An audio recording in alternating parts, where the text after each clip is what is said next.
আমেরিকার সাথে ডক্টর মোহাম্মদ ইউনূস বাংলাদেশের যে বাণিজ্য চুক্তি করেছে, সেই বাণিজ্য চুক্তি দেশের স্বার্থে এবং দেশের জনগণের স্বার্থে এটা একটা গোলামি চুক্তি হিসেবে জনগণ অভিহিত করতেছে। আমরা আজকে তেঁতুলিয়া থেকে আমাদের এই রোড মার্চ কর্মসূচি শুরু করেছি। আগামী 18 তারিখ কক্সবাজারের টেকনাফ গিয়ে আমাদের এই রোড মার্চ কর্মসূচি আমরা শেষ করব। আমাদের এই রোড মার্চ কর্মসূচি থেকে আমরা আবেদন জানাচ্ছি, বর্তমানে বাংলাদেশে যে বাজেট সংসদ অধিবেশন চলছে, সেই বাজেট সংসদ অধিবেশনে আমেরিকার সাথে ডক্টর মোহাম্মদ ইউনূস যে গোলামি চুক্তি করেছে, সেই গোলামি চুক্তিতে কি কি শর্ত আছে, সেই শর্তগুলো জনগণের সামনে উপস্থাপন করা হোক এবং সেটি দেশ বিরোধী, জনগণের স্বার্থ বিরোধী হলে চলমান সংসদে সেই চুক্তিকে বাতিল করা হোক এবং ডক্টর মোহাম্মদ ইউনূস এবং তার উপদেষ্টা মণ্ডলী এই দেশের বিরুদ্ধে যে চুক্তিটা করেছে, সেই চুক্তির অপরাধে ডক্টর মোহাম্মদ ইউনূসকে অবিলম্বে গ্রেপ্তার করা হোক। সে এবং তার উপদেষ্টারা যেন কোনোভাবে বিদেশে পালিয়ে যেতে না পারে। ডক্টর মোহাম্মদ ইউনূস আমেরিকার সাথে তার ক্ষমতা হস্তান্তরের 3 দিন আগেই একটা চুক্তি করেছেন। সেই চুক্তির নাম হলো রেসিপ্রোকাল ট্রেড বাণিজ্য চুক্তি।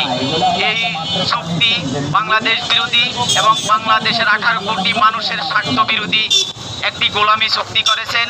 ডক্টর মোহাম্মদ ইউনূসের আমেরিকার সাথে সেই গোলামি চুক্তি বাতিলের দাবিতে আমরা তেঁতুলিয়া থেকে রোড মার্চ শুরু করেছি। আগামী 18 তারিখ টেকনাফ গিয়ে আমাদের এই রোড মার্চ কর্মসূচি শেষ করব। আমাদের দাবি হলো ডক্টর মোহাম্মদ ইউনূস আমেরিকার সাথে বাংলাদেশ বিরোধী, বাংলাদেশের স্বার্থ বিরোধী যে গোলামি চুক্তি করেছে, সেই চুক্তি অবিলম্বে বাতিল করতে হবে এবং ডক্টর মোহাম্মদ ইউনূস সহ তার উপদেষ্টাদেরকে, যারা এই গোলামি চুক্তি করেছে, আমেরিকার সাথে বাংলাদেশের 18 কোটি মানুষকে গোলামে পরিণত করেছে, সেই অপরাধে ডক্টর মোহাম্মদ ইউনূস এবং তার উপদেষ্টাদের গ্রেপ্তার করতে হবে এবং চলমান সংসদে এই আইন অবশ্যই বাতিল করতে হবে। সংগ্রামী বন্ধুগণ, আপনারা জানেন ডক্টর মোহাম্মদ ইউনূসের গত 17 মাসের দুঃশাসনের ফলে এই দেশে মানুষের জানমালের কোনো নিরাপত্তা ছিল না, নারীদের ইজ্জতের কোনো নিরাপত্তা ছিল না। চারদিকে মানুষ গুম, খুন, হত্যা, নির্যাতন, নিপীড়িত হয়েছে। তার মব সন্ত্রাসীরা অসংখ্য মানুষকে জ্বালিয়ে পুড়িয়ে হত্যা করেছে। গত 17 মাসের মব সন্ত্রাসের কারণে কবরে লাশেরও নিরাপত্তা ছিল না। সেই রাজবাড়ির নুরা পাগলার লাশ কবর থেকে তুলে হত্যা করা হয়েছে। ময়মনসিংহের ভালুকায় একজন জীবন্ত মানুষকে পুড়িয়ে হত্যা করেছে। সেই অপরাধে মব সন্ত্রাসী ডক্টর মোহাম্মদ ইউনূস এবং তার উপদেষ্টাদের আমি গ্রেপ্তার দাবি করছি এবং বাংলাদেশের প্রচলিত আইনে বিচার দাবি করছি। সংগ্রামী বন্ধুগণ, ডক্টর মোহাম্মদ ইউনূসের 17 মাসের দুঃশাসনের কারণে এই দেশে হামের টিকা ক্রয় করা হয় নাই। হামের টিকার অভাবে 650 জন শিশু নিহত হয়েছে।